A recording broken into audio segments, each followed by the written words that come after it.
The Newsday continues here on One News Now. I'm Diego Castro, bringing you the biggest headlines from around the world. At least 49 civilians and 15 soldiers are killed following an attack by Islamist militants in Timbuktu, Mali. The insurgents reportedly attacked a boat carrying civilians across the flooded plains that separate the towns of Gao and Mopti during the rainy season. Assailants also attacked a military camp in Borem Circle. Mali's interim government said some 50 assailants were killed in response. This comes as the United Nations prepares to withdraw its 17,000-strong peacekeeping force from Mali at the government's request. The pullout is scheduled to be completed by the end of the year. U.S. President Joe Biden heads to India for the Group of 20 or G20 summit. Biden reportedly hopes to persuade fast-growing economies that there is an alternative to China's Belt and Road project. Under that initiative, the Chinese government invests in infrastructure development in more than 150 countries. Washington has claimed that it funneled billions of dollars to developing countries, but left many deeply in debt. Chinese President Xi Jinping will not be at the meetings, which analysts said creates a narrow opening for the U.S. to reshape the G20 agenda. Indonesia ends the 2023 ASEAN Summit with President Joko Widodo emphasizing the need to enhance regional cooperation. During the closing ceremony, Widodo handed the chairmanship to Laos Prime Minister Sonsai Sifandon, who will host the 2024 summit. ASEAN leaders talked about issues on trade and technology, China's increasing assertiveness in the South China Sea, as well as Myanmar junta's refusal to cooperate with ASEAN on a peace plan, and North Korea's alleged plans to supply weapons to Russia. Earlier, an official also confirmed Myanmar had ceded its turn to chair the Southeast Asian Regional Bloc in 2026, with the Philippines assuming the role instead. The Lao media is honored to assume the ASEAN chairmanship in 2024. We will focus on further consolidating ASEAN community by, and among others, enhancing connectivity and realize to seize opportunity, address challenges, and changing geopolitical and geo-economic landscape. We'll be back with more stories after the break. Keep it here on One News.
Watching One News Now World, I'm Diego Castro.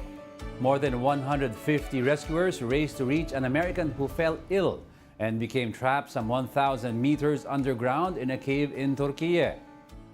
40-year-old Mark Dickey was on an international exploration mission in the Morka cave when he began suffering gastrointestinal bleeding. A caving federation said a phone line had been set up to reach a depth of more than 1,000 meters. Croatian rescuers were also reportedly setting up an additional cave-link communication system as backup.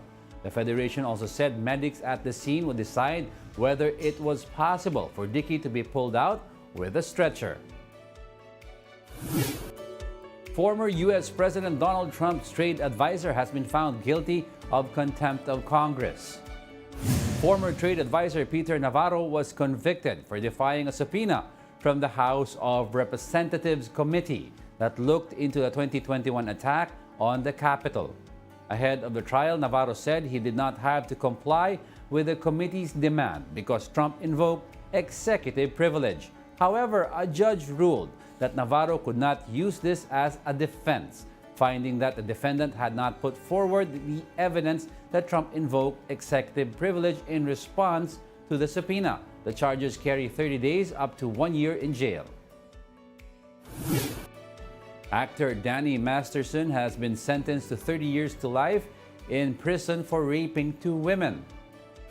The sentencing comes after a jury found Masterson guilty of 2 counts of rape in May.